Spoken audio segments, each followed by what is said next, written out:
Name is pronounced Aivita. Yes.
Yeah. Ah. Good afternoon, dear ladies and gentlemen. On behalf of the Baltic-German University Museum, I would like to welcome you to the scientific afternoon, demographic patterns, fertility and family dynamics in Germany, the Baltics and Nordic region. And first of all, I'd like to introduce you briefly about the German University Museum office. Its aim is to act as a scientific bridge between the Baltic states and Germany, to be a platform for scientists and society to discuss current topics by supporting the scientific projects and organizing scientific events like this scientific afternoon today, which is dedicated to a very topical subject. And today's scientific afternoon seeks to shine light on critical demographic challenges in societal structures that influence family formation in our modern world. And considering the rapid demographic shifts reshaping our society, the relevancy of this research is undeniable.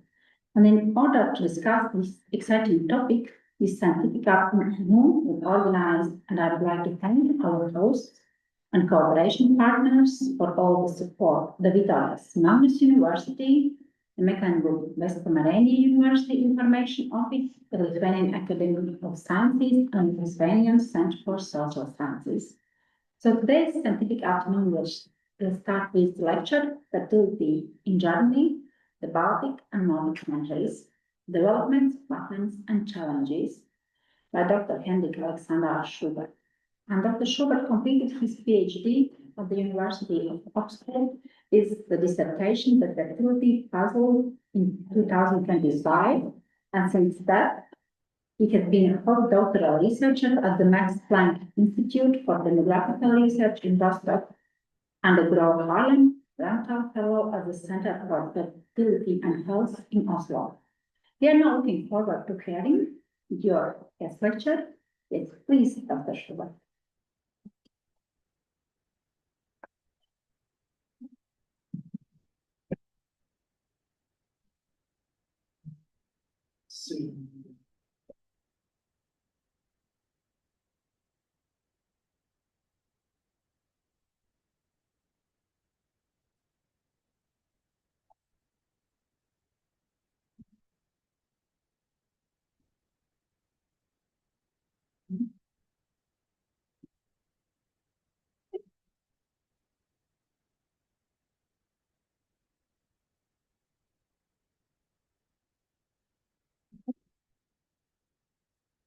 That's fine. Nice. All right. Hope you don't mind if I stand up. I need to show up later. Labă Diana. Good afternoon. Guten Tag in German. It's my pleasure being here in Vilnius. Talking about fertility trends in, I would say, in the Baltic Sea region. So we're going to talk about the Nordics, about the Baltic states, and also about Germany. Thank you also for your kind introduction. Really nice words, I appreciate it. Fertility. It has become a hot topic again, because across news outlets, we see more and more dramatic headlines praising, okay, there is a crisis coming, the baby crisis. And we also use words like fertility crash. Of course, fertility levels have been declining in the Nordic countries around about the economic recession 2007-2008. Similar things in the Anglo-Saxon countries, in Baltics and in Germany, actually quite a bit later, around the year 2020. But it's similar trends. Most fertility trends point upwards, and the newsletters think it is a problem, a reason to be concerned. And I want to discuss today, is it really a challenge? Is it a problem that societies face and that cannot be overcome? And I will first start with looking at the data. How are the trends really looking? Is it really that people get fewer children, or it might be just other explanations for those declining numbers.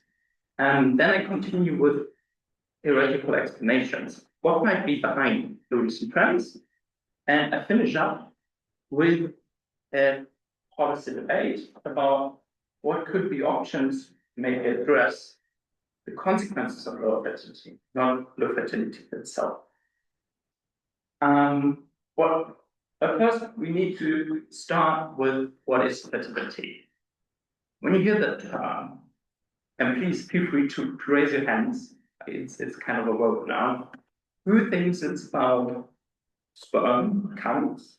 Because when I told people, oh, I'm doing a PhD on fertility, oh, you're in a lab counting sperms, like, no, actually, never done it before. Who thinks it's about something different there? Please raise your hand. Don't be shy. Sperms matter. We will come to that later on, but it's a wider concept. When we talk about fertility, it is the realized number of children. So how many births take place, how many births per person, per woman, or per man. And the biological component is just one aspect. There are other dimensions to it. And now I have to warn you, the next slide is going to show an equation, but I promise you, and be reassured, it will be the last one for today, okay? So, in order to get this right, I will present mainly fertility trends measured by the total fertility rate. It's sometimes also referred shorter as fertility rate. It is the average number of children a woman have at the end of the reproductive period if she was exposed to the rates from a year, not from cohort. So it's estimated the births by age X and year T divided by the risk population. And here, different concepts come in. So for male fertility, it will be actually the number of men per years being exposed to becoming a father. For women, how it's commonly reported, it is of course the female exposure here in the denominator. I will come back to this equation. You don't have to fully understand it right now, because as simple as it looks, it can be sometimes quite tricky and influence our perception of trends. And I will come back to those misperceptions later on. First, before I focus on the European region, there have been actually other concerns about fertility 30, 40, 50, 60 years ago. There were books like The Population War, Limits to Growth. They were talking about, oh, we are facing overpopulation.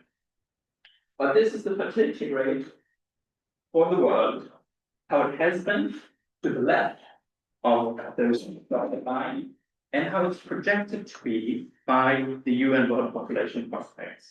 And what we see here is we have actually a continuous decline since the 1970s, actually for longer, but this decline leveled off. And this solid line here indicates the replacement level of fertility. This is usually postulated to be the level which keeps the population stable. No growth, no increase in population size, stable over the long term, when we disregard migration, of course. So, for example, Germany is below that line since 1972. Without migration, would be actually declining for since 72, so that's 50 years almost. But there has actually not been a population decline in Germany a single year since then. So other factors like migration are important population trends as well. But behind this number, of course, is multiple countries, different regions, and they look very different. And here's how the fertility level looks around the world in the year 2024. And we see the darker the colors, the lower the fertility level, the brighter the colors, the higher the fertility level. So we see actually a conversion of almost all world regions, with few exceptions in South Africa, South Asia, and Sub-Saharan Africa. So behind this raw numbers, there are different trends. But we see, at least in the European region, there is a convergence towards the lower end. And this is something which will be the main theme on this day. So how is fertility in those regions that I want to focus on developing? And I want to use the data, or I'm going to show data from a very nice data source, which is created by the Planck Institute. It's called the Human Fertility Database. It is harmonized data for countries where we know that the reporting is reliable. It's the same method for every country.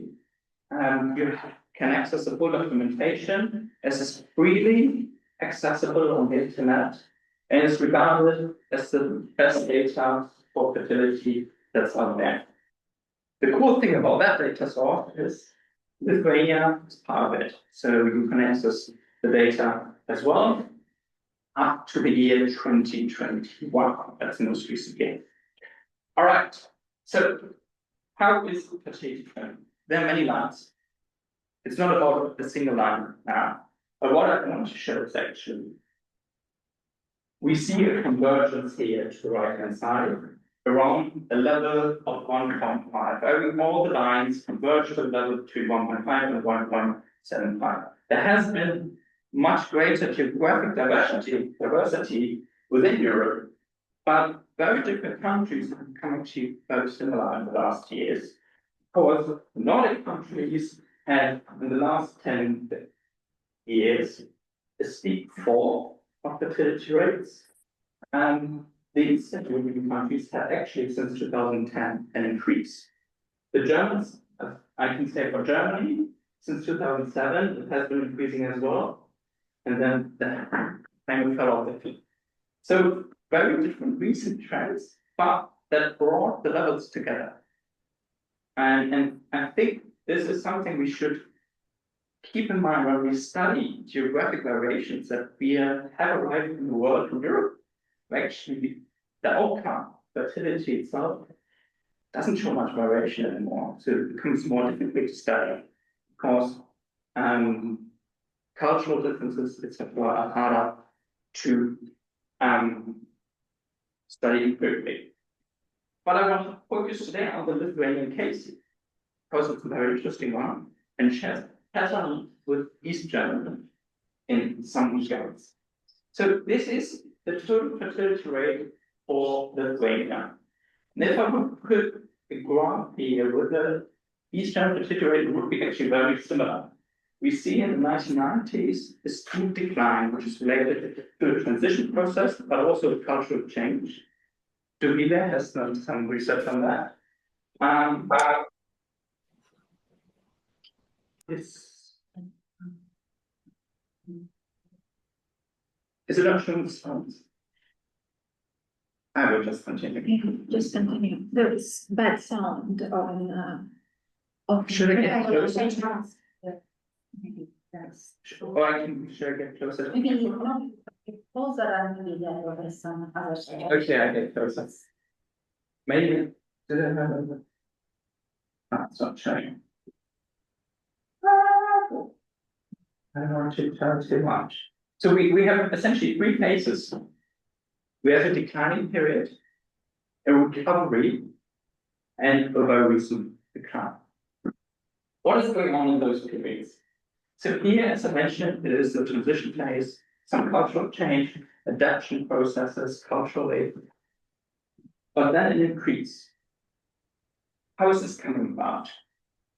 And here we can exploit the data because we have information like age and parity, which age groups and parities. Parity refers to birth order, so first childbirth, second childbirth, have contributed to the increase in that period.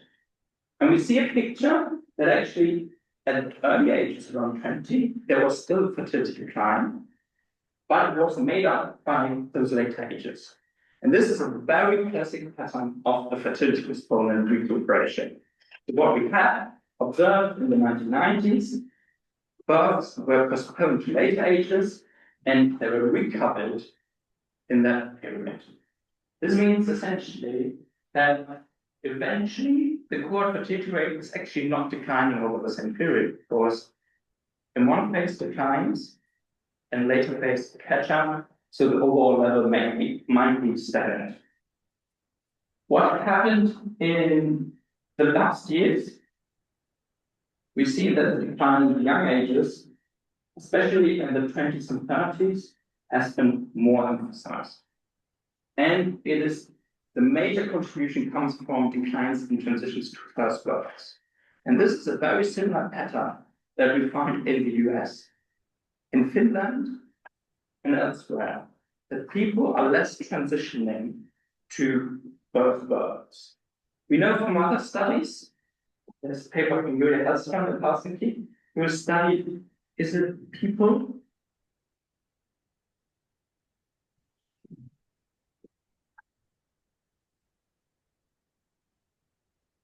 so if it's about both births, the main question that pops up is, okay, maybe people are less often in partnerships, so they don't have the relationship stability to get a first child, or it's the same number of couples formed, but they're not transitioning for whatever reason to having a child.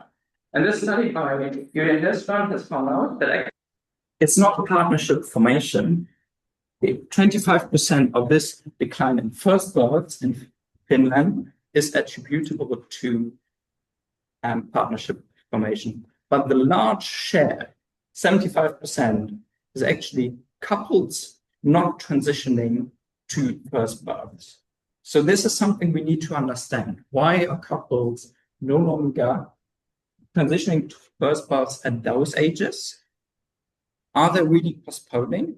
And what is the impact? Okay. Oh, my clicker is no longer working. But the sounds do. That's just one thing at a time, you know? Okay. There we go. Okay. So the question now is, has the change in fertility affected the absolute number of births? Blue line is the same one that I've shown you earlier. It is the fertility rate. Here's the levels indicated on the left-hand side. The red line is the absolute number of births. So in each year, how many children are born? You know, because this determines cohort size, the population structure later on. And we find here a growing gap. So has anyone in this room a guess? How is this growing gap coming about? We see a recuperation of fertility rates, but births remain stagnant. And I can tell you it's the same in the state where the Max Planck is located. There was recently a release of new numbers, absolute numbers of births, and was the lowest ever recorded. And then newspapers called, what's going on? Are we dying out? And then I looked at the fertility rate, and the fertility rate increased at the same time. Similar pattern. So do you have guesses?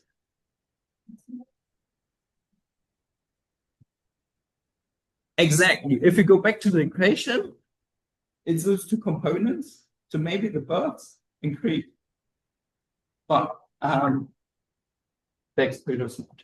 Exactly. That is the point that we see. And what I've done to show you the impact is holding the exposure numbers at the level of 2003. Actually, it would have followed the total fertility pattern, the births numbers. So it's really a change in the population structure. And this is something what we need to keep in mind when we interpret demographic numbers is they're sometimes more complicated and there's something behind. If someone reports the absolute number of births, it can be related if it changes to changing fertility behavior. So people are getting fewer children, or changing population structures. It's just fewer people. And in the case when the newspapers called because of the number from the statistical office in Mecklenburg-Vorpommern, it was actually the case that it was population structures as well, it's not fertility behavior. So it's a completely different story to tell. Of course, this is not always the case, but it's something one needs to be aware of. Okay, the next question is, when we talk about the total fertility rate, it is a period measure. Period measure means measured for a year, because it's the most recent data. The problem is, our lives do not unfold within a year. They unfold over several years. So it is kind of, we call it in demography, a synthetic measure. So that's the reason why when I gave you the definition of a total fertility rate, I said, if people were exposed to the rates from a specific year. But what we actually want to go at, if we measure changes in fertility behavior, it is changes over cohorts. How many children have people had at the end of the reproductive period? It's not what we want to measure in a specific year, because then postponement comes in. And now in the human fertility database, we have also completed cohort fertility data. Of course, it doesn't go all the way, because those people born 2020 have not had any children, I guarantee you. But if we shift the data series for 30 years up, accounting for the mean age of childbearing, we see actually that it's probably unlikely that we will see that drastic drop because of those postponement recuperations that we've seen in the 2000 to 2015 period, because they haven't had their children in their 20s and 30s, but they postponed it to later ages. So the cohort fertility rate is very unlikely to drop that much as the period fertility rate has indicated. So whenever we see a postponement behavior or drastic change, like here, or maybe even here, we could argue, okay, this might not have an imprint on cohort fertility if births are recuperated at a later time point. But this is a big gap. It can happen that it doesn't happen because biological constraints come in, partnerships might not be stable, or preferences change. But it's really important to understand that declines in period rates do not mean people are really getting fewer children in the end. It can be, but must not be. All right. Why it's very likely that the period TFR, the measure I've been talking about, is actually deflated, so lower than the actual value, is a constant increase in mean age of children. This means people get increasingly later children over time. So the red line is the mean age at childbearing, and the blue line is the mean age at first birth. In 1970, it was around just below 25. It went down to 23. And since the end of the Soviet era, we have a steep increase to later ages, which is very expected. What is very different to other, for instance, Nordic countries, Western Europe, is that in the 90s, it was still at a very early age. This is surprisingly low numbers in comparison, which might be related to some family policies. At least in East Germany, it was the case that childbearing was incentivized to take place early. So for that reason, and now we can put this in a conceptual framework. And this is by Thomas Sobotka from the Vienna Institute for Demography. I've shown you all the time the total fertility rate. If the total fertility rate drops, of course, the mean age of childbearing increases, cohort fertility will also drop, certainly, because people might not catch up all the children, but it will not drop as massive. So for that reason, we can argue that the most recent decline probably will not translate into similar drops in cohort fertility, what is very unlikely. And similarly is also that those decline in the 1990s was worse in period rates than in cohort rates. Okay, but this was the data. What is behind those declines in first births? What is behind the increasing age of childbearing? And what is behind the most recent declines in total fertility rates in the Nordics, but in the Baltics and also in Germany? There are different explanations. You can't see the titles of the slide. Oh, never mind. So I will present 4 of them and we'll discuss them for you briefly, what I think is the reasoning behind it and what might be the limitations or caveats. So the first explanation is value change. It is the cultural dimension. Societies are getting more individualized. We have other life goals that are maybe more tempting than having children and settling down, making long-term commitment. This is captured usually in the framework of the second demographic transition, which has been actually conceptualized in the 1980s. So it resonates probably with many people that cultural changes that might lead to it. I mean, at least the postponement of childbearing, people would say, okay, people want to make experiences, go abroad, so on. Those competing life goals are more apparent today than they have been in the past. What are the caveats? So when it was first developed in the 80s, you can classify societies into more individualized and less individualized. And at the very extreme case side or extreme, on the very extreme of individualization were the Scandinavians and the Anglo-Saxon countries. But those countries had actually higher fertility than Mediterraneans. The German-speaking countries, which are more traditional and collectivistic. So from the very beginning, it could not explain those geographic pattern in fertility. It could very well explain the temporal trend, but the geographic pattern was kind of not fitting perfectly. Of course, you could argue there might be other layers that, but this would also say there might be other dimensions that are more important for fertility trends than this, if the geographic pattern cannot be fully explained. So the next is more related or more important probably for the Anglo-Saxon and the Nordic countries, because there the fertility decline coincided with the economic recession, the Great Recession 2007 and 2008. And we can really see in economic studies relating regional level unemployment rates, controlling away all structural cultural factors, that those changes in the economy had an impact on fertility. So the temporal ordering makes sense. We can find it in empirical studies. However, the economic recession is now over for like, when was it? 2007, 2008. And Finland's fertility has just declined this year again. So it's a far stretch arguing that it's still the driving force behind it.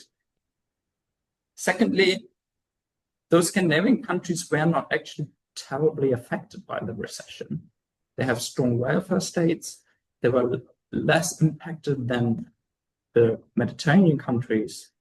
So why do we see actually this pattern in the Nordics if it's not that strong a factor there? So it couldn't explain, or it's not very convincing to me that it's the economic recession for those cases. So as a consequence, especially to address the first criticism, there's a new framework. It's sometimes called the Global Uncertainty Framework or General Uncertainty Framework, or also sometimes referred to as a narrative framework. It means that it's not just the objective factors, whether you got laid off or not, whether you got unemployed or not. It's also perceptions around it. newspaper outlets talking about, okay, we have a rising inflation, in markets, and so on. So it is, of course, they don't neglect the objective side, but they say there are repercussions to the subjective chance. For that reason, the fertility decline might have continued even afterwards, even after the economic indicators had recovered. But if it's two different objective factors or situations can lead to similar outcomes to fertility decline, then it will be very difficult to test empirically. That is kind of the challenge with this framework. Secondly, why should uncertainty become more important since 2007 and 2008 than before? Wasn't the world uncertain before? I mean, there have been wars around us, 9/11 incidents, which of course created uncertainty in societies as well. Why should it have become the driving force now? And this is something that this framework lacks explanation for. And the last one is more in the epidemiological literature. It's about a biological trend. Fecundity in men, which is count and volume. Now we're back to the beginning. What is fertility? Or also ovarian quality might be declining. So this explanation gained prominence because there was a study in 2019 that has done a meta-analysis. Meta-analysis is you don't just take one data set and analyze it, but you take all the studies on a subject, combine the estimates, and then find the combined answer of those studies. So it's essentially using existing research and building on top of it and consolidating them. And what they found is, over time, since the 1970s, sperm concentration and volume has halved, and there was a linear trend. For that reason, they argue that, okay, this might be now a factor in reproduction. However, there are few caveats with this explanation. The first one is those sperm quality indicators, they're actually only very loosely associated with reproduction in the end. When you have some sperm, there's always the potential chance of impregnating a woman. So those associations are not one-to-one. You have pure sperm, you're less likely to get a child. It is more difficult. Secondly, even today, those levels that they found are way above the WHO, World Health Organization's lower threshold for problematic sperm quality. So what they find is a trend, but the level itself is still way above than all the scientific recommendations. So there should be a problem regarding reproduction. And the third caveat, and this is probably the most prominent, the most important, research on fecundity is very problematic because you have usually very small sample sizes. It's sometimes 50 people, 60 people. It is very selective. Who gives sperm away for research? It is not the average person in the population. You will have high selection into those studies. Then over time, the way how those sperms were analyzed has changed. It's now the third iteration of the WHO protocol, how to analyze sperm. So there are changes in the methods. Then there are other problems why those studies that they compiled, studies from the 70s, 80s, might look very different in the procedures than today. They try to account for that. But the question is, if the raw data is that flawed, can you get those problems out? And there is another study which didn't receive as near as much attention because what they did, and I would say this one is qualitatively way better, they pulled from the Danish conscriptions, so those entering military service, a random sample every year for 25 years. since 1995 to 2020. And those were selected to donate sperm that were analyzed, and they find no trend at all. So the better study with less selection problems, higher quality data, actually doesn't find such a trend. Now the challenge is Denmark is not the world. The situation might look very different elsewhere. So generalizations get problematic, but at least regarding the biological explanation, we should be careful. There should be much more population research, but I think those alarming studies about sperm decline should be taken with a grain of salt. Right. So to sum up, all those explanations, they're valuable, they have their justifications, but they have also shortcomings somehow. So there's really a need for more research, and especially a need for more interdisciplinary research. And today is a good example. We have an anthropologist, sociologist here, demographer, and we need those different angles working together because, to give an example, people postpone childbearing to later ages. Those biological factors get more important, obviously. So it is an interaction between biological and social factors. So we need those disciplines come together and explain it. And at the Max Planck, there's a current project. It's called Biosphere. It's an ERC-funded project. It's about understanding the biological and social causes of low fertility in modern societies. And that's actually what's happening. Is we demographers work together with sociologists, but also with clinicians. We do clinical samples and analyze them. We ask for cultural attitudes, gender norms, etc., and try to bring those questions together.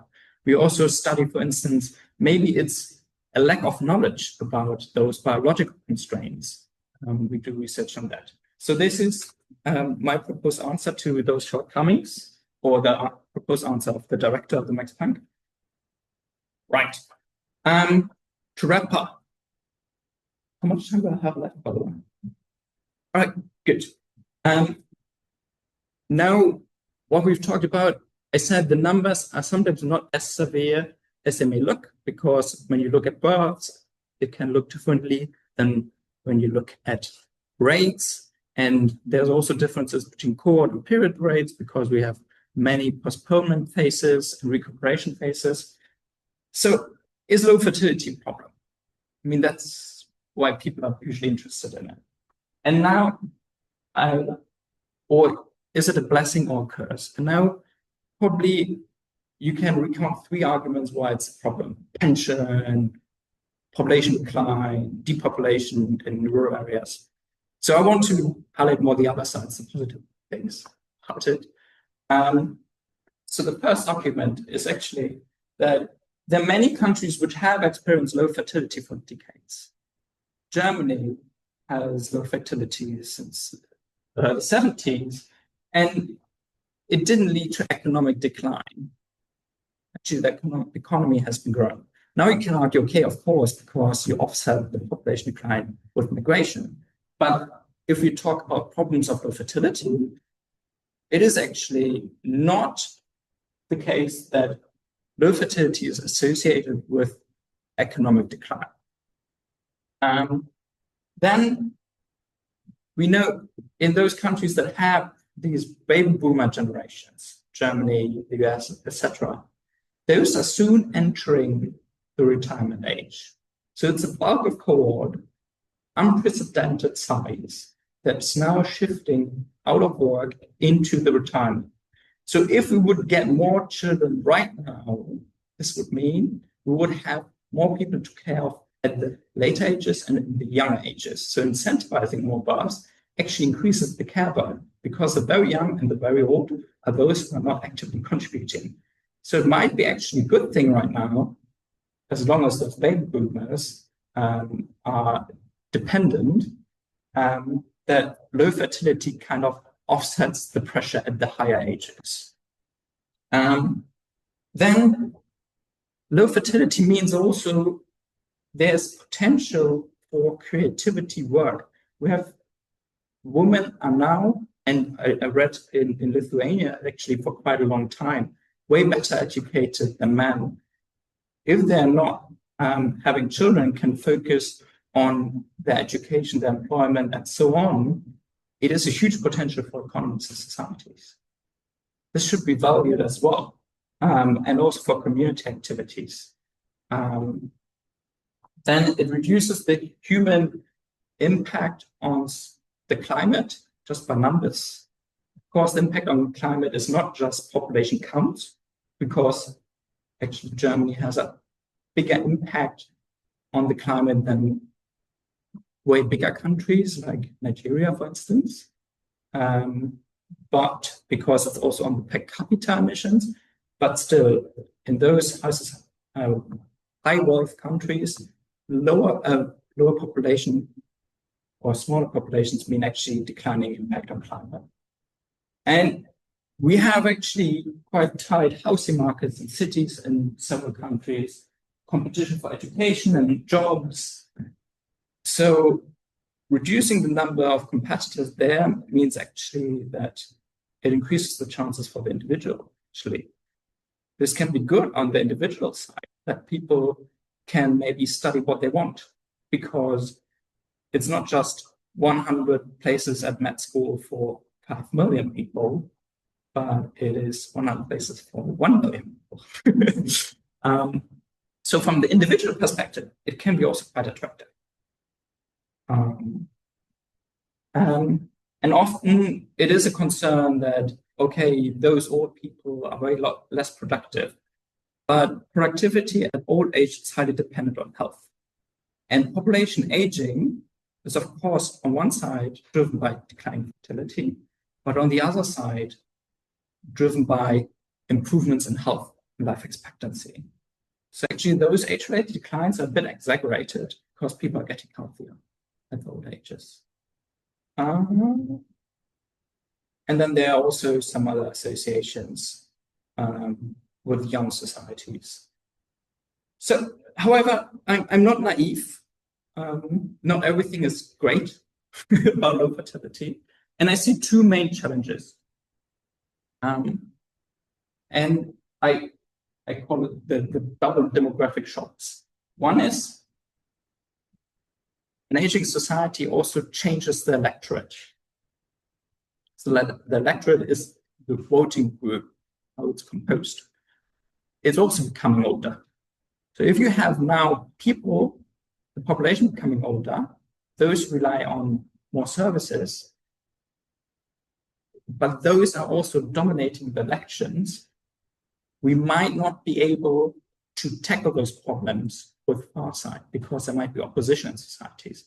This is something that's happening in Germany right now about pension reforms, because there's a large opposition to it, because parties don't want to make themselves unpopular by saying, oh, wait, the population is aging, people are living now 20 years after they're retired, this is not sustainable, we need to change things, but it's unpopular. And it's predominantly unpopular at those ages that are older. So this is kind of a double shock, that the problems that exist are also, and the solutions might run against those people that are now the majority in the electorate. And the other challenge, and this accelerates the problem, in especially social services and the pension system, it affects both sides, the supply and the demand side. What I mean by this, it means that, okay, population is aging, we have more health problems at old ages, but on the other side, the workforce in the health sector is also aging. So there will be more people who were nurses during their life now retiring. So it's people becoming more with health problems, but fewer people becoming in the health sector, assuming everything held constant. So it's those double shocks that people need to be aware of that make it sometimes critical, a long-term slow development, but we don't manage to tackle those problems because of the first one, and those developments are accelerated because it affects both sides, so we are maybe too slow in our actions. And those things can be addressed if society wants, but we should be aware of those double effects. And now I advocate a solution to everything. And the solution is actually one developed by the director of the Max Planck, Dovilė. And the problem is aging societies, decreasing workforce, increasing dependencies, our economies might stagnate or decline. What can we do? And he developed 3 scenarios. One scenario, okay, fertility stays where it is. Second scenario, fertility declines to low levels. So those levels that we've seen around 1.3 children per woman. And the third one is fertility drops to that low level, but we keep the investment in education at the same level. So that means, what means keeping the investment in education the same? It means we have fewer people receiving education, but they can get the same amount of money. So that means per person, it's just way more money, because the same amount of money is not distributed among many people, but fewer. And he has done this in a simulation model, and here's the result. This is results for Finland, the most rapidly aging country in Europe. And here we see in the baseline scenario, that is fertility at 1.5 constant. He has held that at 100. GDP, if fertility drops to low levels, will first increase because we have less investments in education, but then eventually crosses over and gets lower, but will be relatively stagnant. Then, if we invest in education, actually, we can increase the economy and the output per capita just by holding the education investment the same. But there are already discussions in Germany, for instance, that, oh, we don't need that much money in the schooling system anymore. Let's redistribute it. But this is quite the opposite to that approach. This approach suggests, oh, we don't need that money, but we can invest in quality. So everyone gets more human capital, and this pays off later on. So to sum up, the numbers can look very differently depending on which indicator you look at. We struggle to find the one shotgun explanation for the decline. Presented you the 4 most discussed explanations, but they have all caveats. There's open to research, and I tried to give it a bit more positive light. The low fertility is not everything is gloomy, but there are also good side effects. There are also challenges, and some of the challenges could be actually addressed by an educational investment strategy. So thank you.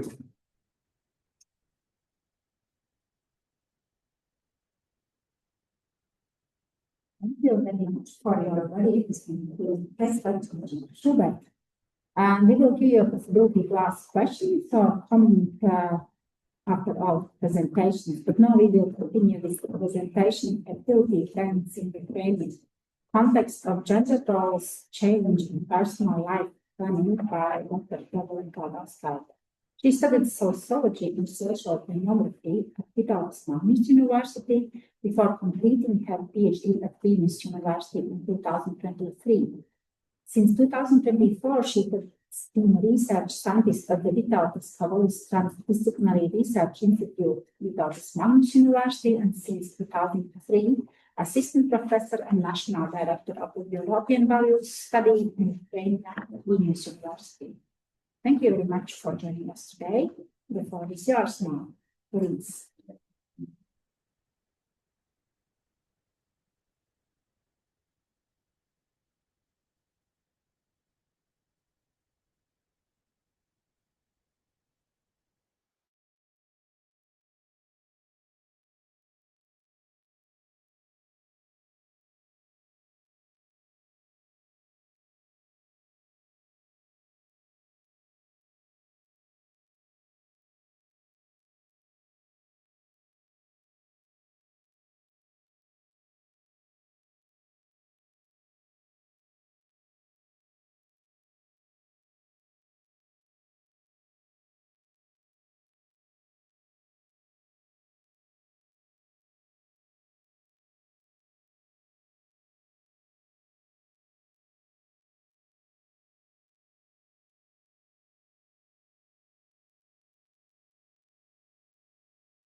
So, hello everyone.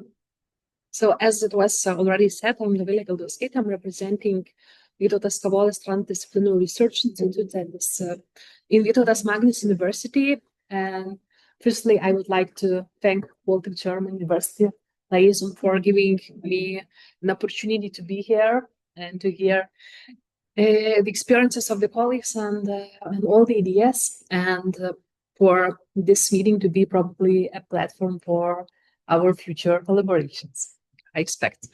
So I will look at the fertility trends in Lithuania, and thank you for Henrik-Alexander for looking at that already, but I will update it with the new data, and you will see that the trends are even more scary now than it was before. And I will look at some explanations, firstly based on the general change, and then at personal life planning, seeing childbearing as one of the personal life plans that can be related with a lot of various factors. So, oh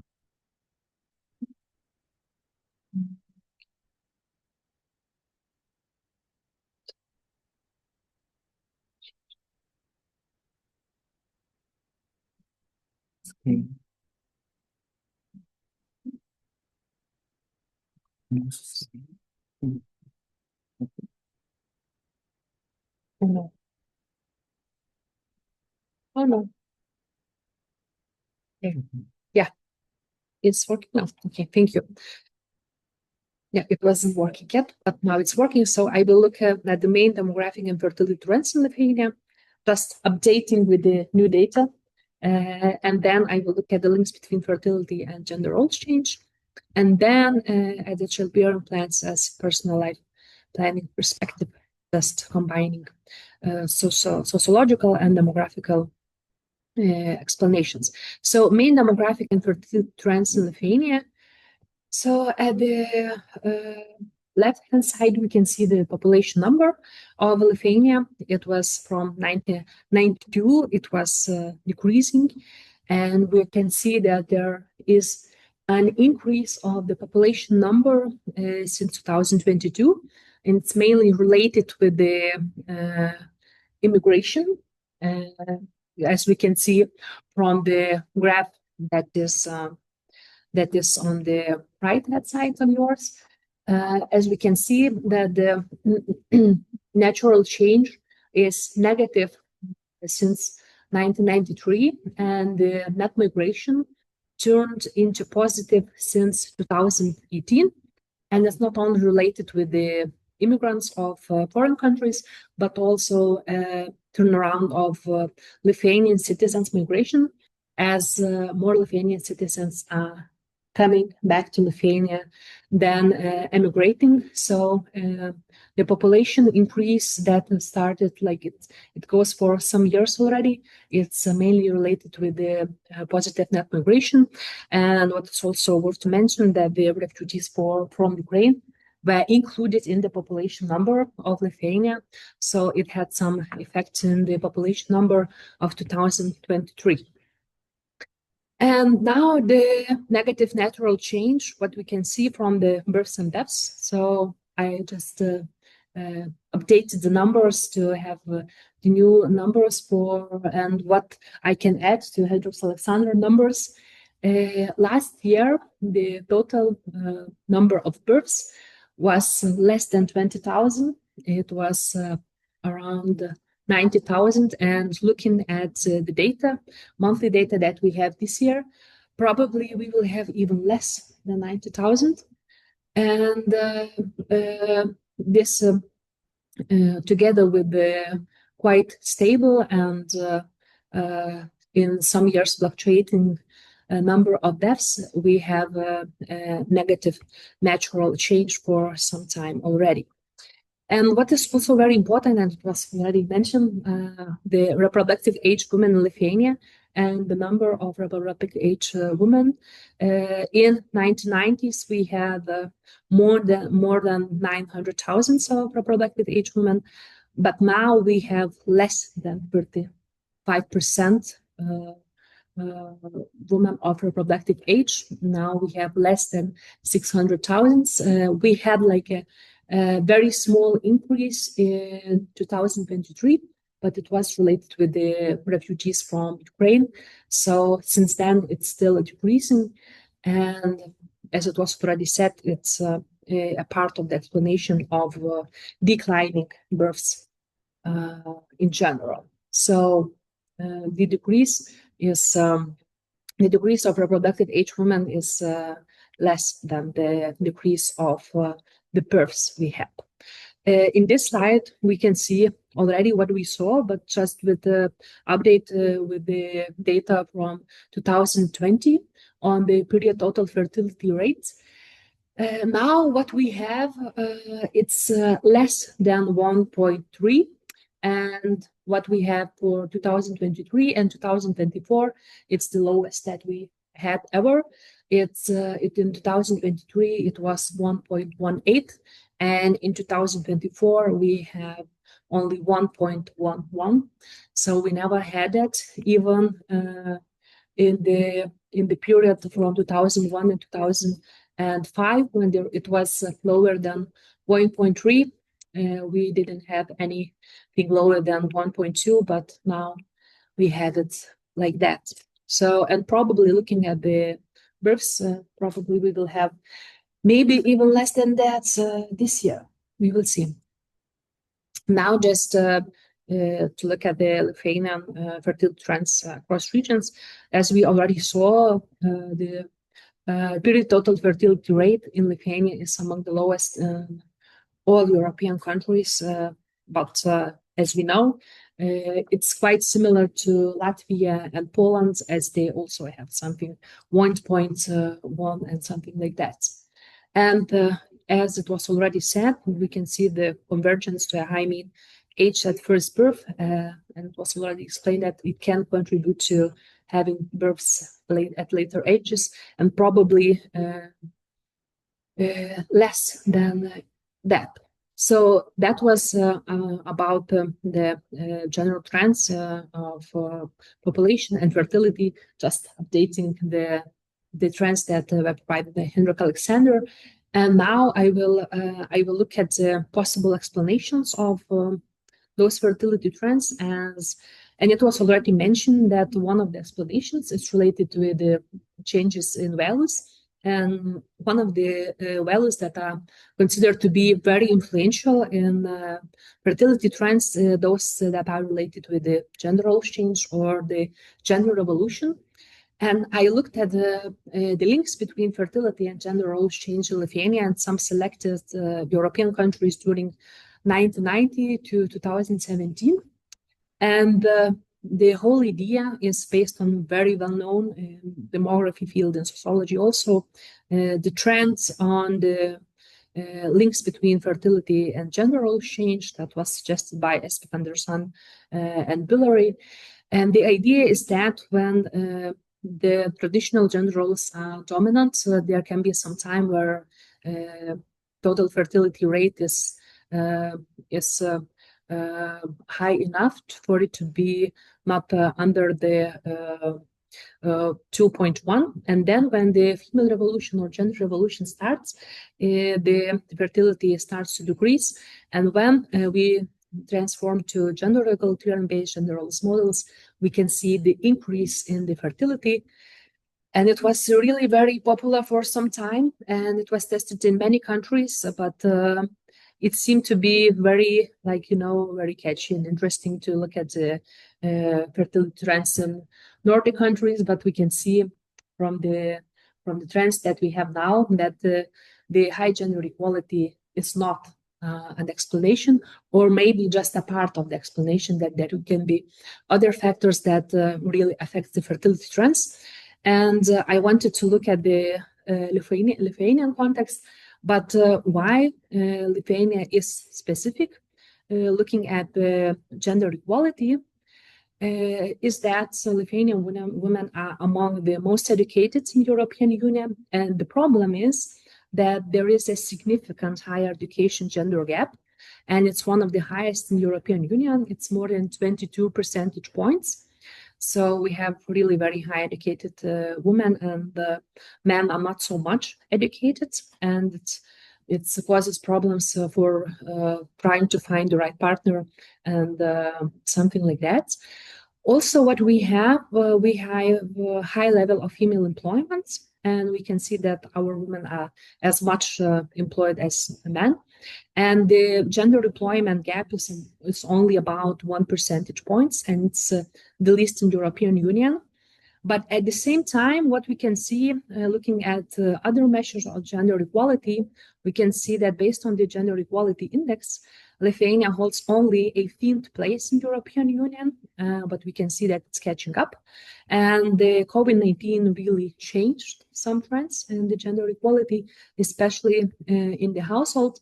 But if we look at the other studies that are related with the gender roles changes, we can see that it is already described that, for example, since 1990 to 2022, value orientations regarding gender are lagging in comparison to the development of the society, and Lithuania can be seen as in transition from the traditional to modern values, with only the glimpses of postmodern attitudes.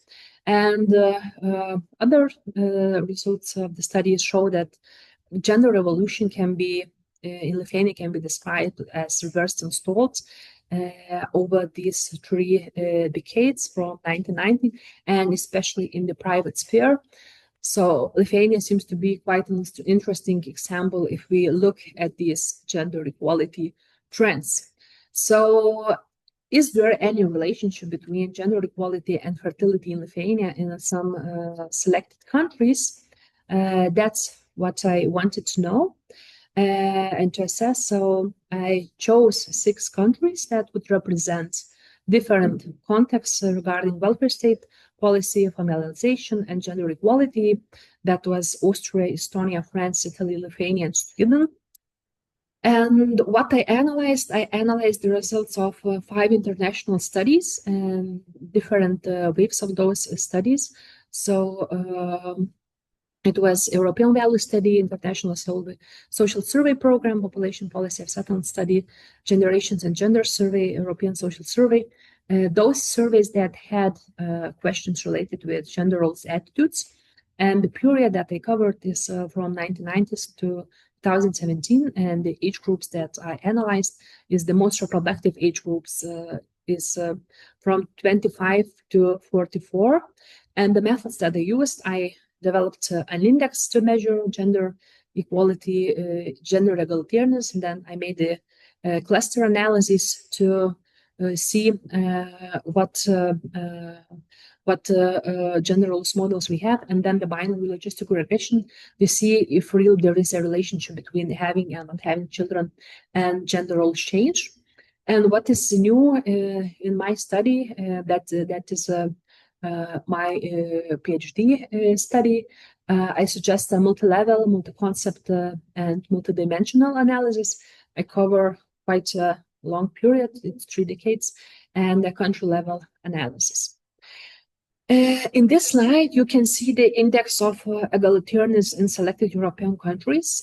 In general, based on the analysis of those gender roles attitudes in different studies, we can see probably nothing very new that from the list of those countries, Sweden is the most egalitarian, and Lithuania is most traditional one. So probably it's not that shocking, but can we see any relationship between the egalitarianism and fertility trends? In the figure number 10 on my left hand side, we can see the link between period total fertility rate and the index of egalitarianism, and we can see that in general there is a U-shaped relationship between fertility and gender roles egalitarianism or egalitarianism, except for France. But maybe looking at France, we need to say that they have a very pronatalistic family policy, and probably it's not that easy to compare them. So at first it looks like that. And another measure of gender roles attitudes change. It's the variation of gender roles attitudes that is measured with the standard deviation of the index that I developed. And what we can see from this graph, that there is, in a way, U-shaped trend relationship between total fertility rates and the variation of gender roles attitudes, but it can be U-shaped or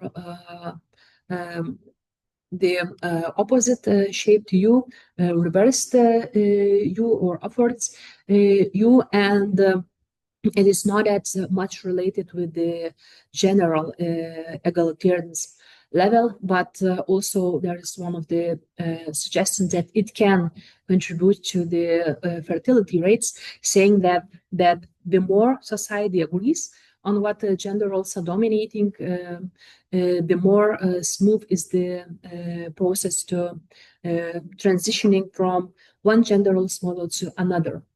And in this slide, you can see how I clustered all the countries that I analyzed to traditional, transitional, and egalitarian countries based on the same data that I constructed the indices or indexes.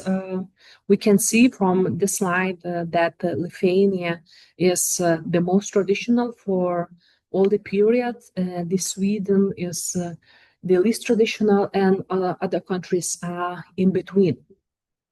And probably the most interesting question, if we analyze having and not having children as the dependent variable, and add the clusters that represent gender roles attitudes and non-independent variables, can we really see any links, and can we use gender roles change or gender roles model as an explanatory variable of having and not having children? And we can see the data from selected studies that I analyzed, and we can see that sometimes there are significant relations, sometimes there is not. But in general, what we can see from this, that mostly in all the countries that I analyzed and in all the years, those who have more traditional gender roles attitudes are more likely to have children than those who support transitional or egalitarian gender roles attitudes. And it also can be seen in Austria, France, and Sweden, or in Sweden, maybe more surprising that based on the analysis I did, there are very less, not so much significant results. Maybe it's related with that gender roles attitudes were not that in variation compared to other countries, that they were more stable there. And that's one of the explanations, and we can see that it can explain a little bit, but based on this data that we have, it tells that more traditional gender roles attitudes, if people have those traditional gender roles attitudes, it's more likely that they have children. So in summary of this study, we can see that there is no very clear relationship between the gender roles attitudes and fertility, and there can be variation not only in the links between fertility and gender equity with different countries, but also differences in direction of change. In most countries, we can see the dynamics of egalitarianism and fertility levels depend not only on the level on the egalitarianism, but also on the duration of the multiple equilibrium phase or this transitional phase, and also the agreement in the society, how they perceive those changes and how they react to that. And based on the comparative analysis, we can see that the variation in the societal agreement on the general attitudes depends not only on the level of variation, but how the society perceives it. And what is also important, we can see that from the micro data analysis that personal experiences of children depend more on how the ongoing changes in attitudes towards gender roles are accepted, rather than on the stages and progress of the gender revolution. So it can be quite individual. So I thought that this explanation is not sufficient enough to explain all the fertility trends. And then in my PhD thesis, I decided to look at fertility from a more sociological perspective. And then I considered childbearing as one of the plans that we have in our personal life. And just some words on the results of this part of my study. And what I did different than in other studies, based on the explanation of demographic trends, it's already said that empirical findings were conflicting, and the ongoing decline in fertility asked for the revision of the explanations and for the core assumptions of the theories that were circulated and were considered to be effective in explaining these trends. We need to consider a broader context of childbearing, looking at the changing opportunities, at the individual choices, which may not necessarily align with the general trends. So I tried to look more at this personal level, and I took the sociological theories that will look at the personal life chances and personal life planning, considering ideas of Beck and Begensham, together with the Giddens ideas on the personal life planning, individual choices in identity formation, and the discussions of risk and opportunities in decision making. So what I did, I tried to look at the different projects of the cell that we construct today in our society. So I did an analysis of social science literature and empirical studies to identify what are the questions that we are raising when we're constructing our identity. Then I decided that a very influential source where we look at the inspiration, how we can organize our lives, can be social media and media in general. So I did a survey using the Facebook and analyzed the thematic groups of the Facebook. And I did a quantitative survey with one question, adding one question that was in open formats based on the Uren-Levine family conceptualization methodology by asking, when you think about a child, what do you think about? And I analyzed this data, and based on this, I developed the typology of the project of the self. And based on the meanings that women attribute to the childbearing, I developed personal lifestyles that reveal if and how childbearing plans are integrated in the project of the self. And maybe that's the most interesting part. Okay, skip that. And what can be said, I distinguished 4 lifestyles that can explain how women perceive childbearing in this mediated environment. I just distinguished one of the lifestyle that is self-centered lifestyle that reveals the importance of body planning and preconditions of childlessness, focusing on self and the body, and that childbirth is seen as a negative physical and psychological experience, which restricts the self-expression and freedom, and which requires significant financial and time resources. It can be considered to be a negative biological, psychological experience. It can be considered to be restricting the person when you are dependent on the child and restricting the person's self-expression and desired practices. Also, it can be related with the very high cost. It can be financial and time cost. So then for those women, it's because I study women, childbearing was not very attractive.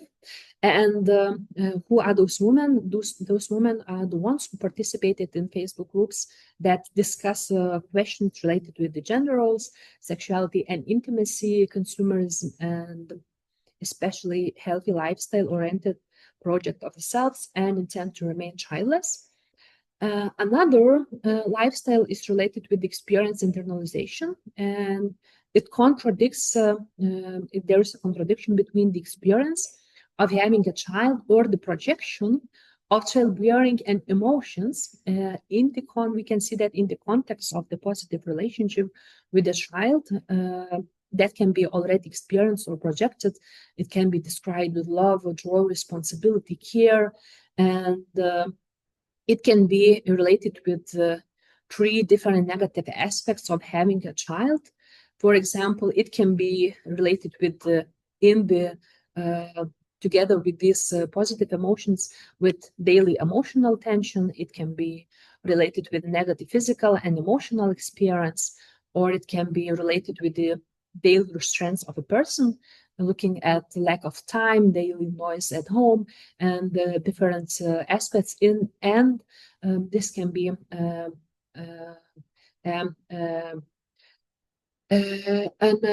an explanation why some women tend not to have, for example, a second or a third child, or not to have children at all. The third lifestyle is related with the external environment. It connects all the emotional aspects, which are created through love, responsibility, care, joy, together with the taking care of the child's well-being and external conditions that can cause insecurity. And based on the projects of the self that are mediated in the Facebook groups, we can distinguish 3 different kinds of external conditions that are important for those women. It's related with the sustainable development, with the environment in general. It can be related with seeing children as the future and the basis of the states, or looking at the context of raising children at the national and international level, saying that there can be lack of prospects, lack of help from the relatives, and looking at the political and social context. And the last lifestyle that I distinguish is related with the child-centered, focusing on the child and the relationship with the child, seeing a very strong emotional and physical connection and the devotion to the child. And when creating such a connection, a lot of attention is paid to creating and maintaining child-friendly environments, and it can be done in different ways, focusing on strong bonds, maybe focusing on emotional connection, physical connection, and some practices of that, or meaningful personal development, fulfillment, and meaning, or creating just in general child-friendly environments, taking care of its education, well-being, and maintaining relationships. And I think that those different lifestyles really allows us to say that women that decide not to have children, or those who have, are not very homogeneous. And we probably, when we are looking at those country level trends, we miss a part of the story, and it's sometimes not that easy to explain. So to conclude, what can be seen from this part of the study, that different projects of self really shape different orientations and life plans, and consequently, childbearing-related lifestyles reveal different meanings attributed to children. And based on this analysis of subjective meanings that are attributed to childbearing, they reveal that there are various practices, how we organize self, how we organize our familial and intimate relationships. Do we consider it's important when we plan our childbearing? And we can see that not only various lifestyles of women can be revealed, but also different strategies, how they integrate their childbearing as a personal life plan into their personal biographies and their whole life calendars. Yeah, so that would be it. And thank you very much.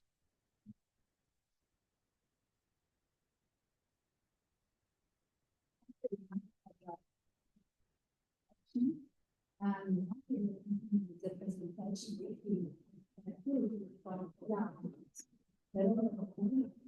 and practices around children.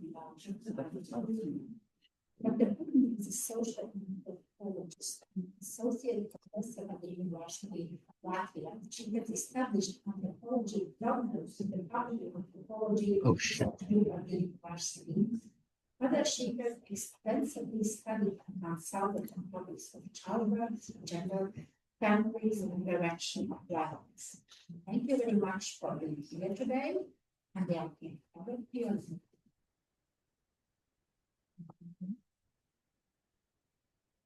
Is it this one? No. Sorry.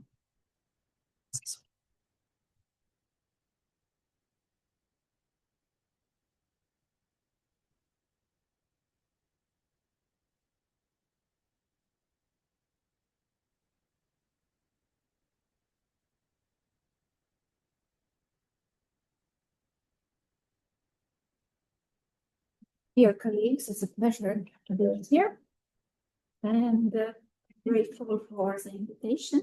I will try to be the shortest of presenters. I really hope I manage this. And I will look at sort of most bottom level things, which could be the image actually comes from AI, as you see, and I just ask for traditional Latvian family. As you see, there are now men incorporated in there, and there is a second version I will also show at the end of presentation. So, and also children are somehow cropped out with heads only left. But this has some relevance of how our digital footprint perceives family models. The slides are not shown online.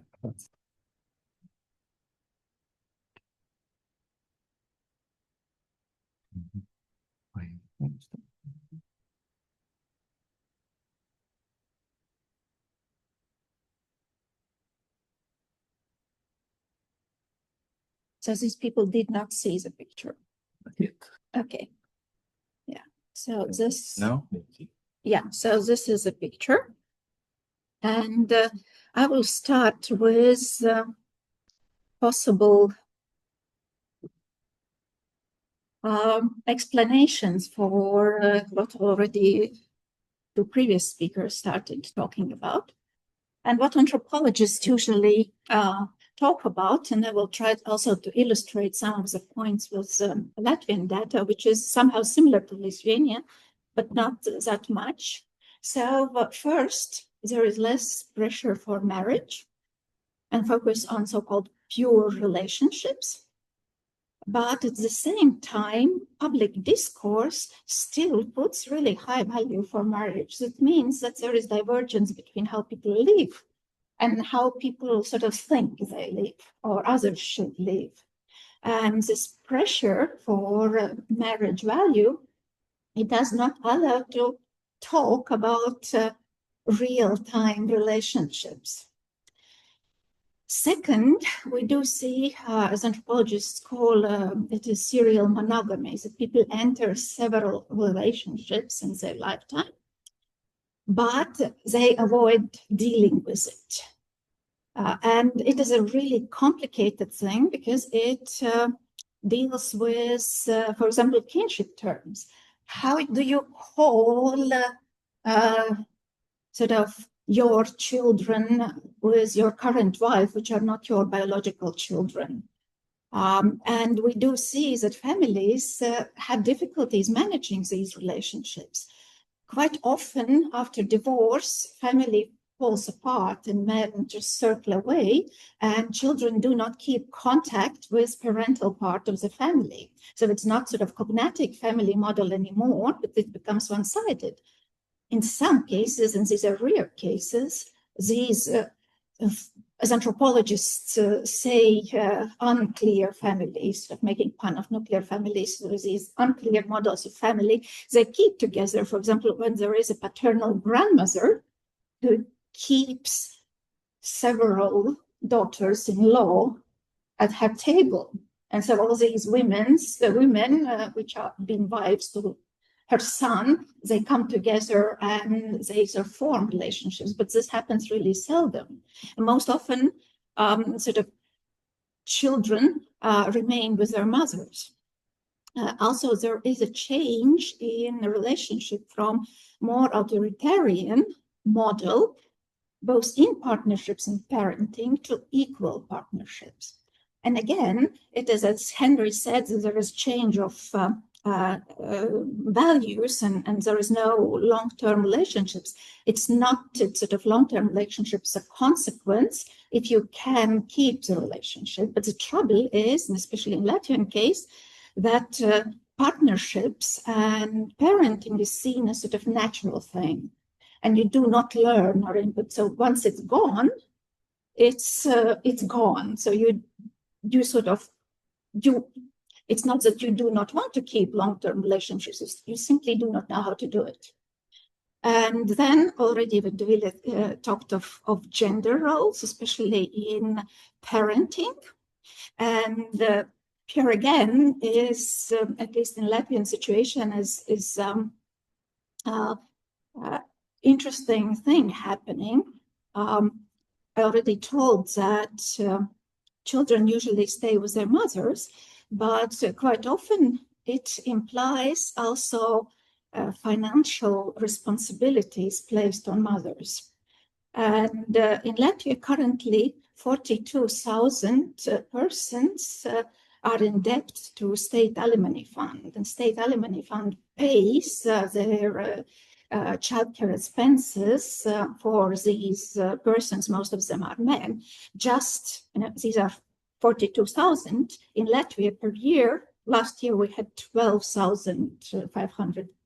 So it means it's like, almost 4-year birth rate number of children. They are without father's parental support, and it's more than 500 million, which is in debt. So women are, because of the gender roles, are quite insecure. When I have asked men why this happens, and this is because they form a relationship with their children through their mother.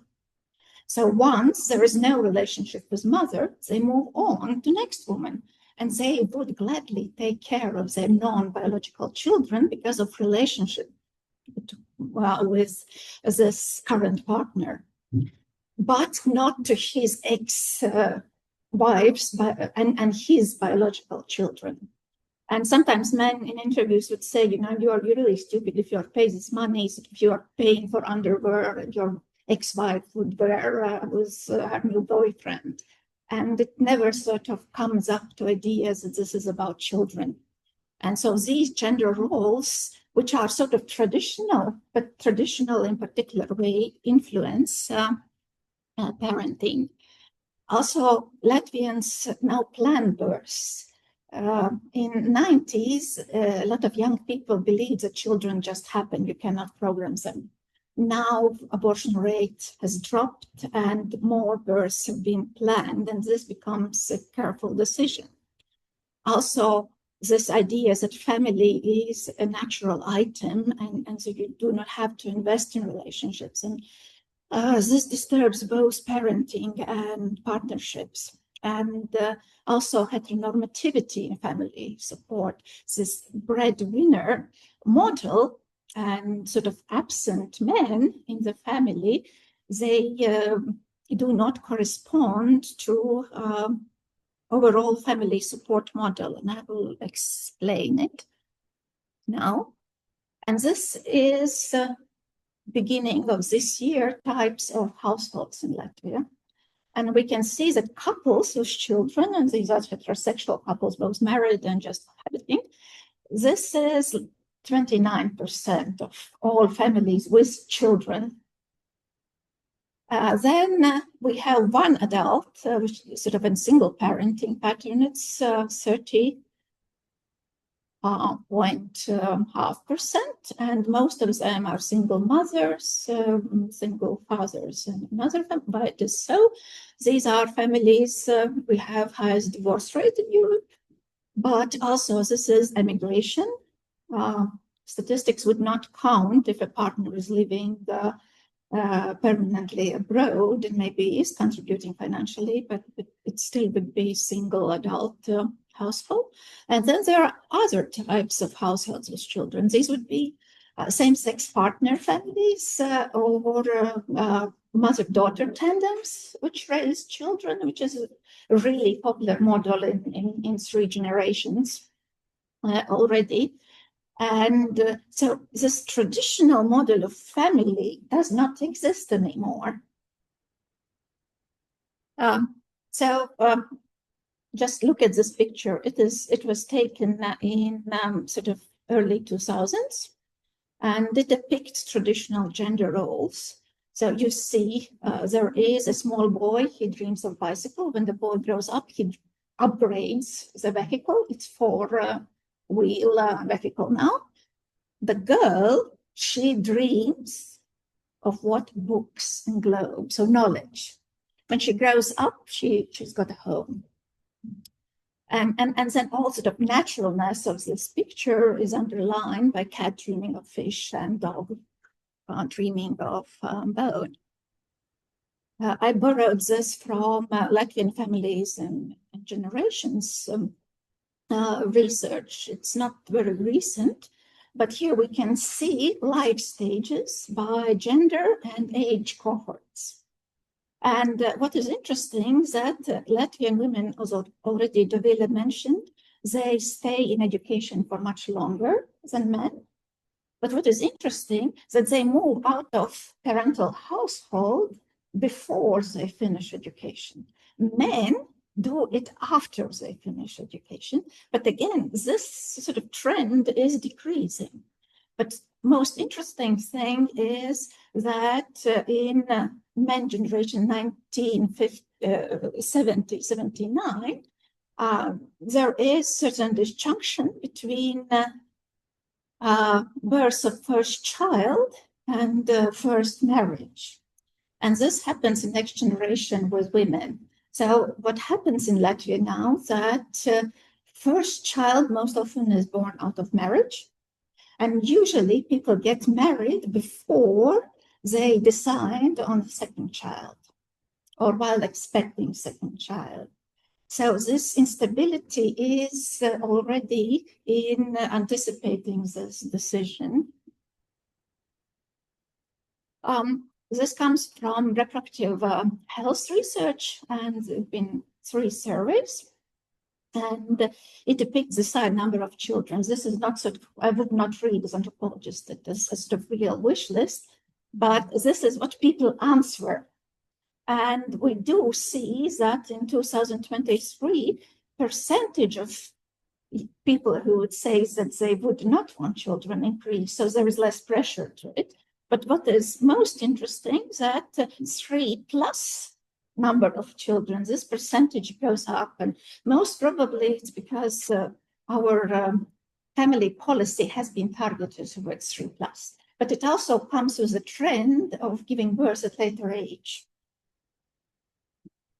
And main reasons, again, it's not shameful anymore not to have children. So more people, both men and women, answers that nothing prevents me having this number of children or desire. I simply do not have it. But increased number of responses relate also to health problems. So it becomes more individualistic to think about children in my life. And life conditions or being young do not play anymore, sort of, it's not external, it's mostly internal thing. And finally, about relationships.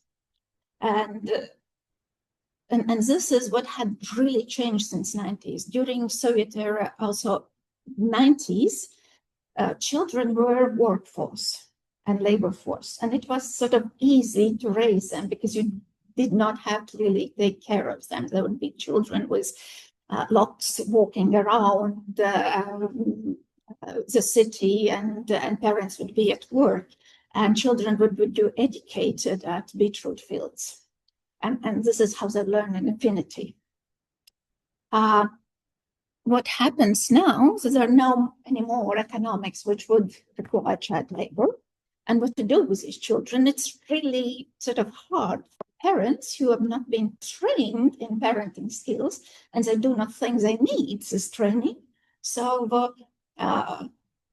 parents sort of, they struggle that you hit him, but it does not do anything anymore. So how you can raise your children? And this last quote of Zita, it says that it requires a lot of work to talk and discuss, and she's still concerned what happens when this child enters teenage years. And this also influences intergeneral relationships. And there is an elderly woman, Lina, she's talking that this younger generation, she says that she's like a furniture standing, and parents have not paid attention. So this one is Danute, and she is an older woman, and she walked out with her grandkids, and she slipped, and children did not help her to get up. But what she speaks is that young people now often have the impressions that they don't respect you because you're older. They respect you if you are respectable in their eyes, if you have earned it. And this is a really painful change because this earning is not discussed and practiced in the family. And the same happens with partnerships. If they are formed around children, it helps this family going on. But since 90s, even psychologists say that you don't have to stay together if you have disagreements. It's better for children to get a divorce. In Soviet period, it was advised to stay together, and then people would get divorced after children reach 18. But this also carries dangers of what you do when sort of this aim of the family has been fulfilled, and it's always will be difficult. The relationships are always difficulties. Just quickly, interesting that there is still high value attributed to marriage, and we see sort of that age sort of does not influence much opinion about marriage. So maybe a bit older generation sort of completely disagree that this is outdated. But where is this sort of bottleneck when you ask about marriage proposal? And that it must be exactly a man who makes proposal. You see all these age groups, there is no change in younger generations. So this is a gender role which has not been changed yet, and it sort of makes the whole thing. And now concludes this is second picture. You see there are two cloned men, and they are sort of the same in the family. And that we do not talk about this change in family openly, and it is not really popular. People feel quite ashamed because there are a lot of divorce in family. And now kinship terms, political focus is on values which are not really practiced. And we need to deal with the situation which is practiced. And we need these diverse family and child support forms which correspond to actual household structures. And also it is focused on partnership and parenting skills, which would make families more stable and people more willing to probably also have more children in between. So, thank you.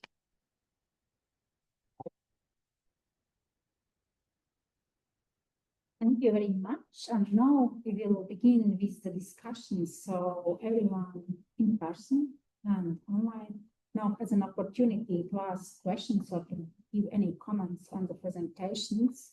So who wants to start? Yes, please. So thank you for doing this kind of talks. I'd like to ask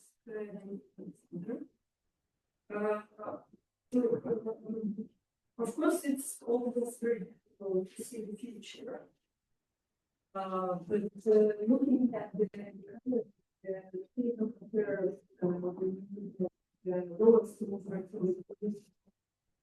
it's becoming more rule than an exception. There are some quite recent studies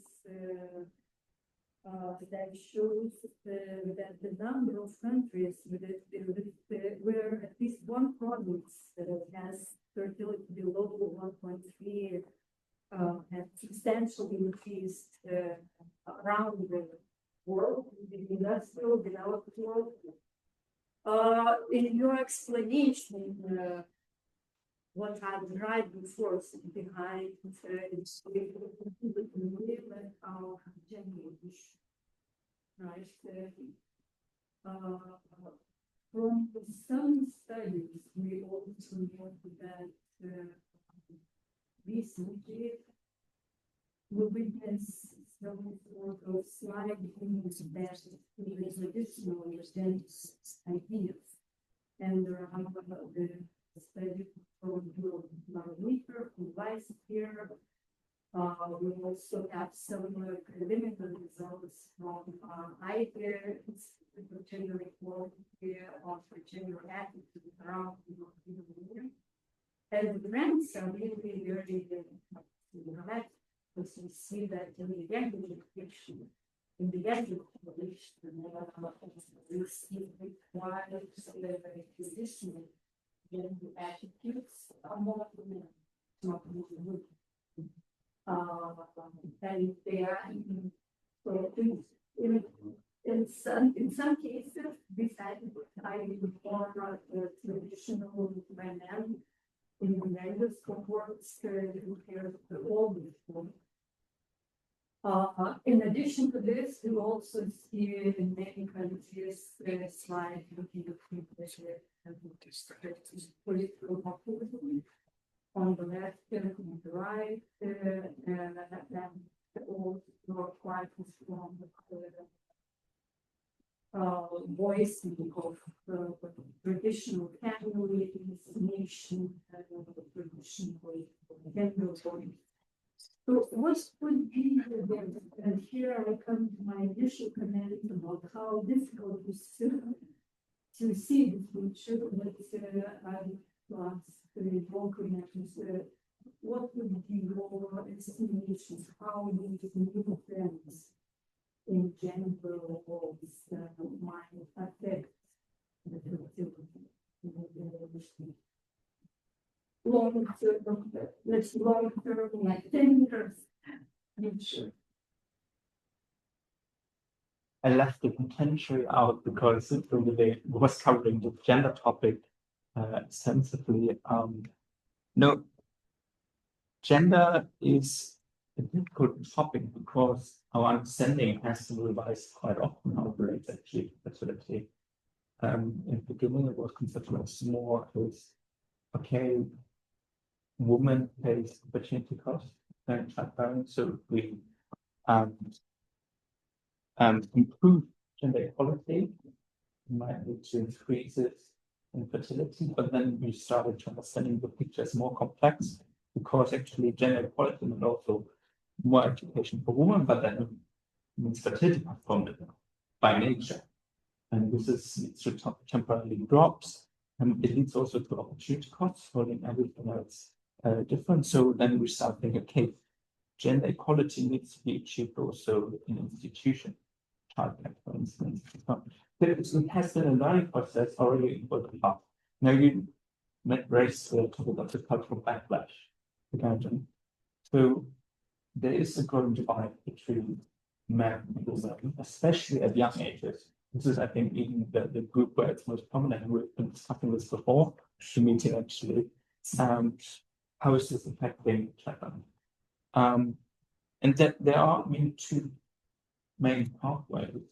It is that relationship formation that's more difficult because it's just a mismatch on the partner market, if it is an important attribute.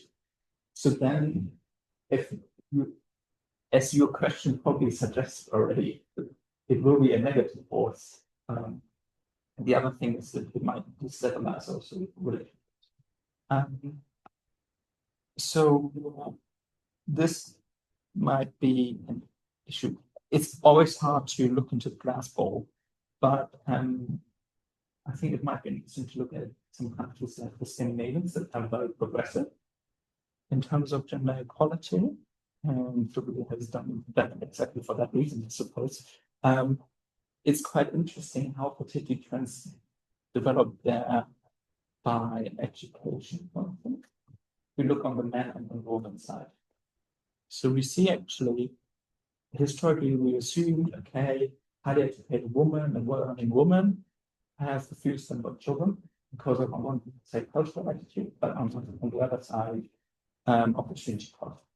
But it has actually been reversed. Highly educated women are nowadays those in Sweden and Norway, the educational groups with the highest. For men, it was always very positive gradient. But the striking thing is that this gradient is being reinforced. So the levels and the differences in China are growing bigger and bigger. And now we see in Norway, in most recent data that I've seen, I think it was 2020, that low-educated men have a rate of childlessness or probability of ending up childless of over 30%. And we know from research that it's mainly related to problems forming partnerships. And I think this is a group that is particularly susceptible to those ideologies, but also to those social media trends. So, long story short, I think the two sides war. On one side, the decline particularly among those groups increases to this polarization. But on the other side, this polarization might also relate to changing fertility patterns regarding educational level or like chapters in education. But you might want to add your. Well, but we already discussed before, that probably the problem is the misset in the women and then attitudes and the possibilities to find the partner. Probably that's the issue. And if we see that this gender attitudes gap even more.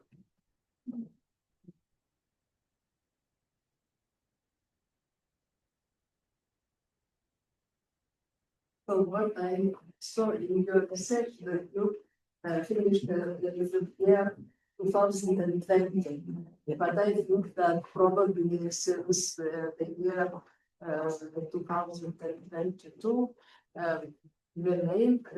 the new decline of fertility is due to feeling of uncertainty.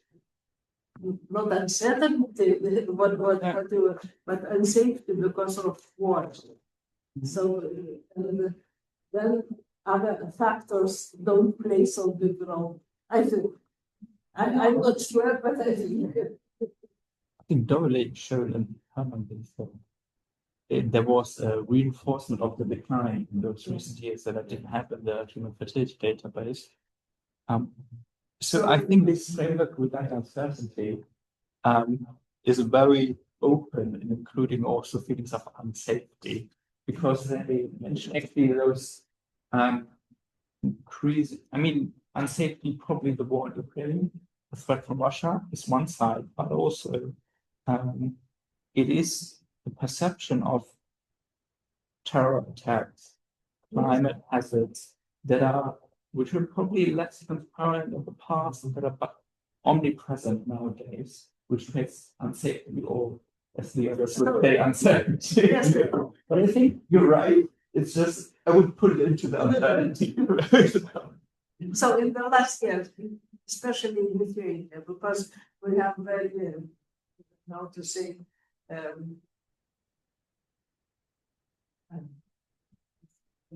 how to express, all environment is everywhere in mass media. All the time we are talking about the war. Not so. I always say that maybe it would be better if we are speaking about crises. It would be crisis, not about war. But unfortunately, in Lithuania, public this all media, everything is full of threatening of war. So therefore, I think that it's the main factor influences. And many young people, but I didn't did research in the last years on that, but just speaking with young people, young, as for me, young, so something about middle of 30s who have already one child, for example, and then I'm asking about second child. They are saying that they are looking for apartments in Spain or in Italy, but not from the child. But not because of individualism, but because they are thinking where to escape. I mean, regarding the last declines, it was mainly driven by declines in first births. So this is a large share of the explanation, not to mention that also higher purchase decreased. Regarding the crisis perception, maybe Aivita, yes, anthropologists, is there research on perception of crisis and conflict? I don't believe that this is like wars, and it might have short-term effects if people get used to it. We do see that there are fluctuations due to economic situation, but again, these are mediated via what kind of relationship network and safety network you have. And those who do not have this network or cannot use it, so these are the most affected, especially with thinking of planning. So that's why I did talk about relationships and how we talk or imagine them. So in the demographic debate was COVID, the pandemic was a very interesting case because of the different cultures at the same time, roughly. And everyone was the natural experience of how is society looking to that everyone goes. And then there were the voices. Okay, actually, couples are locked in at home. They might get more children. And then there's also the argument regarding uncertainty of, okay, we don't know where it's going. I mean, it can be a health hazard to the future child. We don't know how the vaccinations are tolerated, doesn't have a downstream implication. So people were domestic violence. this was an outcome. There was That's what not for children, but for domestic violence. to finish, we saw different impacts of the pandemic across countries. Sometimes it really led to a short faith boom. And some others not at all. So it is probably like you said, the partnerships, everything goes through partnerships, so we need to understand that. And also the cultural setting that's mattered. There's how it's communicated. For instance, in Sweden, it was less dramatically communicated than in Germany, the pandemic, which has an impact on reactions. The Swedes, they use eugenics. They have had the movement of eugenics, and this is how they also perceive COVID, that is the survival of the fittest. So that's why they didn't have much restrictions, and they believed this communal immunity, which should be strengthened. And this is about the ways how we think about ourselves and our relationships. And not only partnerships, but also relating to other people. In Southern Europe, we did see a lot of communal support and how our communities. But at the same time, we see very low fertility level here. Right. Inside South it's also very low. And for long. Yeah, and for long, especially Italy. So it may really relate to that, but maybe people don't consider that it is important for them for taking a child here we don't include them. But this, I think, when you have sort of really 5% in family relationships, the way to get away from them is to have this shit. And this is sort of about balance. And the same in Japan. So less children you have, then less sort of you are obliged to all other people around you. And this is sort of economizing relationships. And in Europe, this is about constant sort of individualization, and then sort of restraints are in how we build your networks.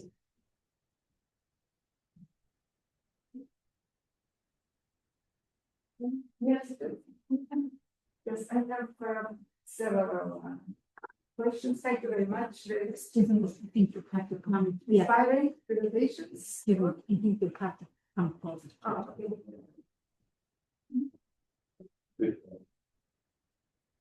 Yes, yeah, thank you very much for very inspiring presentations. And by listening to your presentations, I had some kind of thoughts.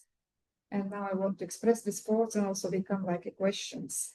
So for Alexander, you mentioned that there is a solution for this low fertility rate is educational investment. And I'm thinking, what is about robotization, which is already happening in Japan, because this can contribute to productivity and also create a value. So if you can comment also about it. And then we think about also all these reasons why we have less children in the Baltic countries, also Nordic in Germany, and of course it was mentioned housing also to some extent, but people buy housing somewhere to escape war.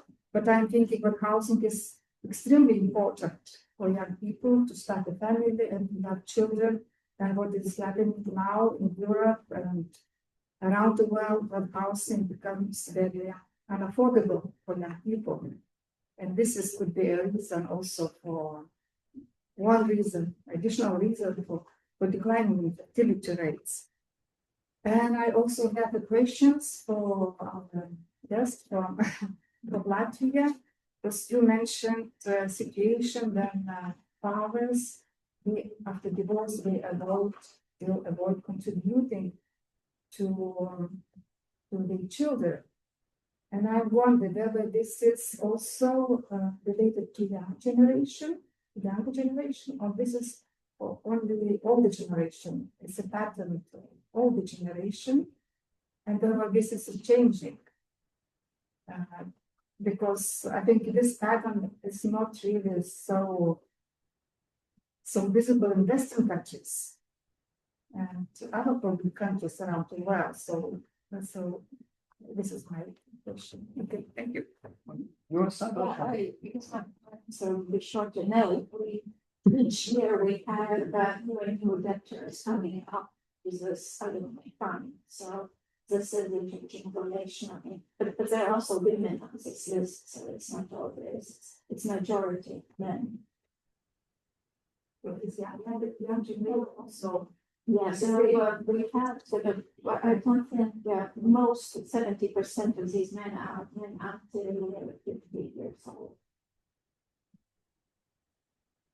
Remember, right? So we got 35,000 for those who do not support. If I remember right, but quite recently I have this figure, but maybe I could be not wrong. I could make it short as well, but yes and yes. But the long answer is robotization. Definitely, it is the way to go. But in Japan was a showcase example for that, because Japan has had the highest life expectancy for a long time. Now it's Hong Kong, but and very low fertility for years, and this led to those aging processes earlier. And it's kind of a forerunner in that trend. But it's also a special case because of its geographic position. It's an island, and this migrant hostile culture that essentially those declining fertility rates really led to population decline and fast aging, which was not offset by migration at all. And in that case, societies get creative and find solutions, and robotization was the solution in Japan. And it is definitely also a solution for European countries where we face similar challenges, but it will also be a cultural question. Is it a worthy living supporting elderly just with robots? These are ethical questions later on that we will need to answer, discuss. Right now, I think the position.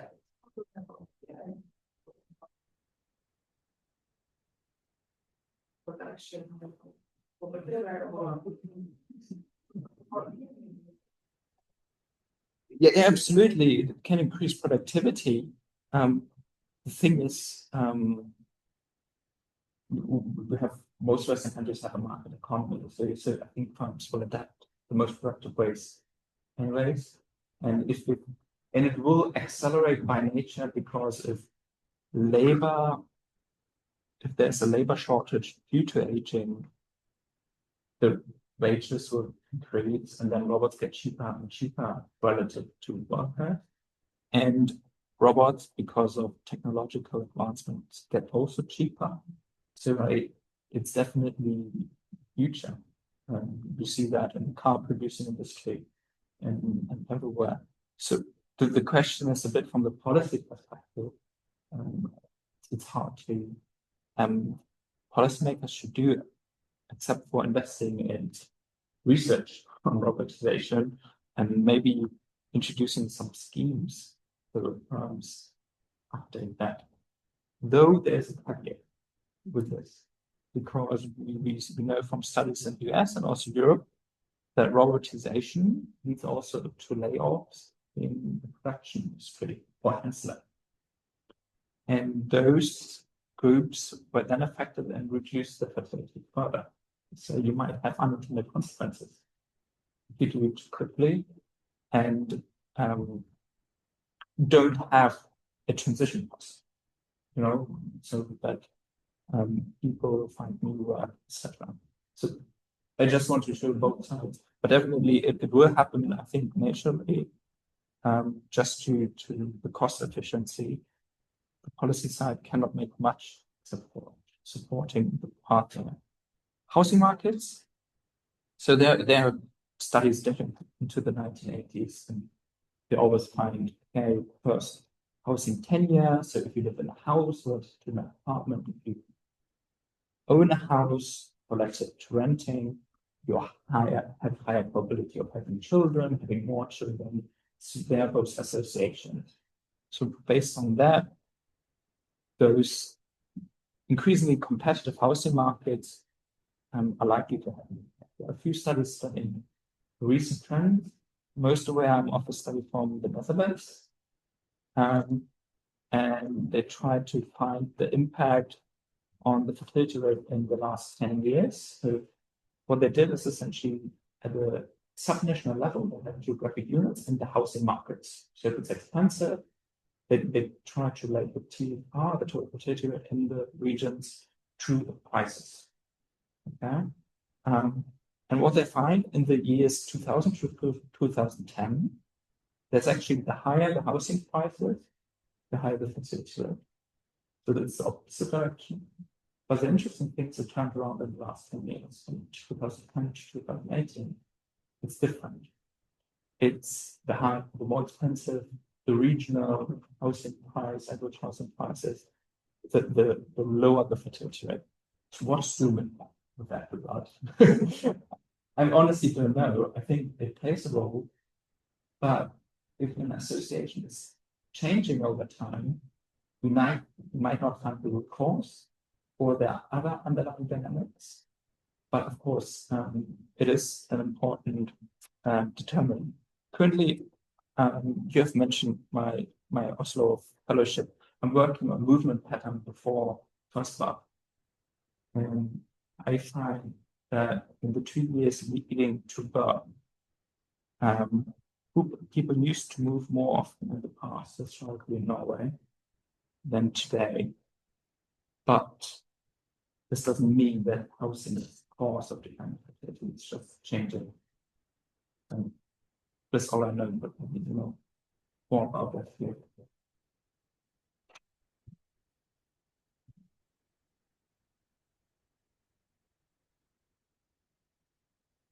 One more questions or comments? Yes, please, can you come? Yes.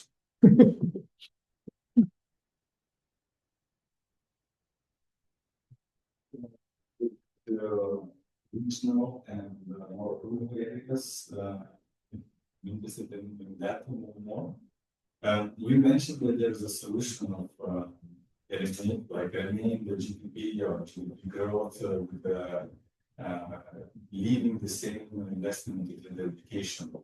But with the shrinking regions in Lithuania and across the Europe, actually an old education system is set up so that the funding for the education is based on the number of pupils of school, of sizes of the school. And those shrinking regions losing young people who would be funded by that education budget. So do you think that your solution should be somehow split into the how to adopt it to the urban areas, where there's a lot of people, internal migration coming to the bigger cities, and different funding ratio or different funding criteria for the regions that are shrinking and losing that number of people who would be then counted as a need for the support? Well, that's a good question. So the simulation model that was used to estimate the impact was at the national level. There was no geographic layer. So first of all, this has not included. It makes things more complicated, as you mentioned. I mean, so the idea would be to keep the investment the same. So now you have regions where the number of students increase because of probably migration of urban areas, and then it declines in others. I mean, my argument would lead to the situation that rural areas keep actually higher investments of education, because we should not reduce it that much as the decline in children indicates. You know, we need a reserve so essentially, I don't see that as a big challenge. It's actually would be fine for that situation, but maybe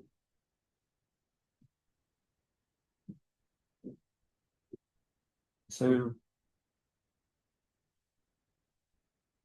In general, it's increasing the per capita investment. So Yeah, so if you have if you have fewer students in a school, that means that normally the state would pull away money because the school is smaller. But with this suggestion, actually, it would rather upload sustainable financial planning, because it's not dependent on the number of students. So I think it's actually quite nice feature that it counterbalances this intuition to cut the funding right away when people are not there. And there has been a similar discussion in Rostock recently, because the projections of the birth numbers have been wrong. So we have now too many daycare places. Never heard of this in Germany. And at the local level, and then the local major and the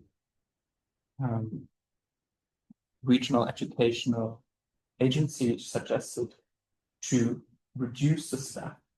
But my suggestion is actually keep the staff and have a higher ratio of supervisor to student and give them a chance. So actually those declining funding should not lead to cutting the lesson. That's essentially based on an argument. And I think it becomes even more important in cases when we actually see those declines in population.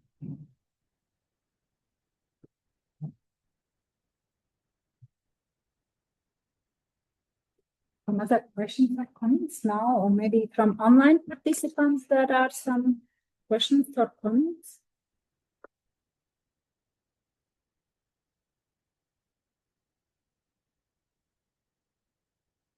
Because if we don't have any other questions and comments, then we will close our meeting today. So yes, then if there are no further questions, I would like to thank once again all the speakers.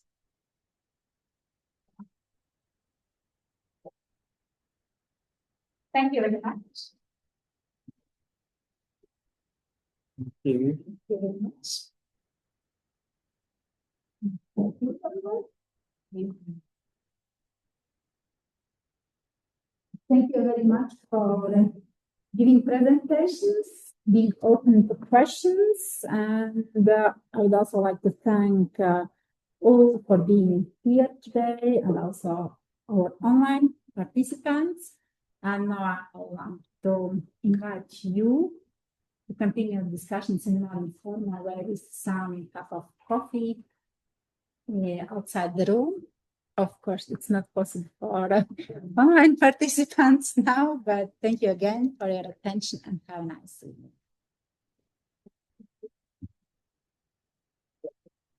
So much. That's really good.